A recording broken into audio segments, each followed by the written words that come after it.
أعوذ بالله من الشيطان الرجيم. بسم الله الرحمن الرحيم. ولن ترضى عنك اليهود ولا النصارى حتى تتبع ملتهم قل إن هدى الله هو الهدى ولئن اتبعت أهواءهم بعد الذي جاءك من العلم ما لك من الله من ولي ولا نصير. الذين آتيناهم الكتاب يتلونه حق تلاوته أولئك يؤمنون به ومن يكفر به فأولئك هم الخاسرون. صدق اللہ۔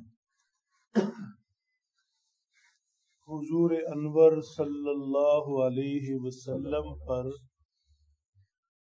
یہود و نصارہ کا رویہ اور فطرت واضح کی جا رہی ہے۔ یہود و نصارہ جس قدر بھی دین اسلام کے متعلق سوالات کرتے ہیں، کوئی معجزہ نشانی طلب کرتے ہیں، تو اس سے ان کی غرض و غایت صرف شرارت ہے۔ امر حق سے انہیں کوئی سروکار نہیں۔ یہ ضد پر اڑے ہوئے لوگ ہیں۔ آپ جس قدر بھی دلجوئی فرما لیں، انہوں نے حق قبول نہیں کرنا۔ وَلَن تَرْضَىٰ عَنْكَ الْيَهُودُ وَلَا النَّصَارَىٰ، ہرگز یہ یہود و نصارہ آپ سے راضی نہیں ہو سکتے۔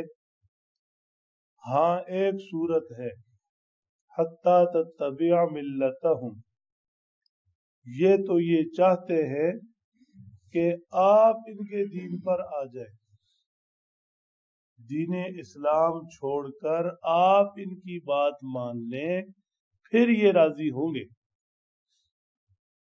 بصورت دیگر یہ کبھی مطمئن نہیں ہوں۔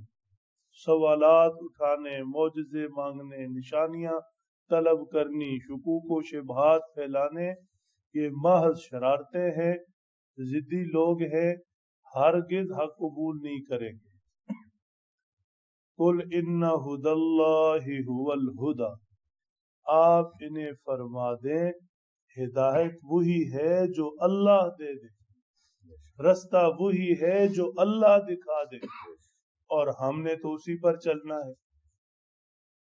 ہم تم جیسوں کی یا کسی اور کی خواہش پر اپنا دین تو نہیں چھوڑ سکتے۔ تمہاری دلجوئی کے لیے جو اللہ جل شانہ نے ہدایت دی، اسے تو نہیں چھوڑ سکتے۔ اگر کوئی ایسے کرے، بالفرض کوئی ایسے کرے کہ دین حق چھوڑ دے، دین اسلام چھوڑ دے اور یہودیت، نصرانیت یا کسی اور غیر مذہب کی طرف چل پڑے، تو فرمایا کہ اس نے اللہ کی مدد اور نصرت جو ایمان والوں کے ساتھ رہتی ہے، ہمیشہ ہوتی ہے، اس سے محرومی اختیار کرنا۔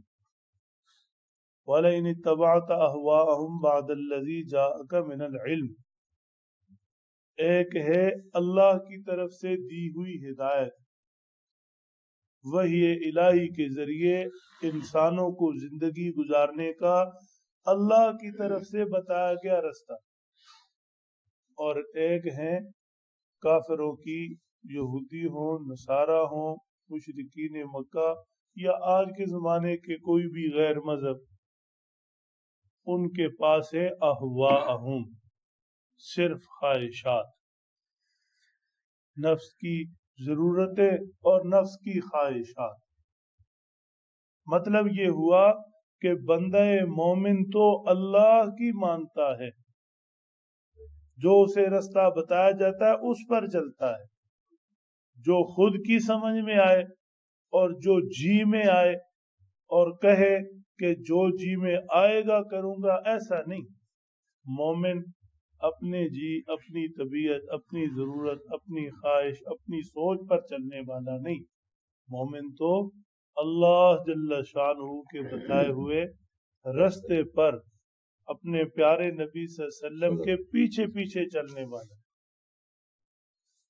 الذین آتیناہم الکتاب یتلونہ حق تلاوتہ، فرمایا انہی یہود و نصارہ میں جنہیں اللہ نے توفیق دے دی، انہوں نے اپنی کتاب کو ایسے پڑھا جیسے پڑھنے کا حق ہے، تورات کو، چنانچہ انہیں سیدھا رستہ نظر آ گیا۔ اللہ کے آخری نبی صلی اللہ تعالی علیہ وسلم کے متعلق جو نشانیاں، علامات تورات میں ذکر ہے، ان کی بنیاد پر وہ سمجھ گئے کہ ہمارے پیارے نبی صلی اللہ علیہ وسلم اللہ کے سچے پیغمبر ہیں، چنانچہ وہ ایمان لے آئے۔ اور جنہوں نے آپ علیہ السلام کا انکار کیا، مال و دولت کے انبار ہوں یا قارون جیسے خزانے پاس، فَأُولَئِكَ هُمُ الْخَاسِرُونَ، فرمایا ایسے لوگ نقصان میں ہیں، دنیا بھی نقصان، قبر بھی نقصان، قبر کے بعد اگلی منزلیں بھی نقصان ہی نقصان، نفع صرف اور صرف اللہ کی ماننے میں ہے اور رسول اللہ صلی اللہ علیہ وسلم کی اتباع اور پیروی میں ہے۔ اللہ ہم سب کو یہ دولت اور نعمت نصیب فرمائے۔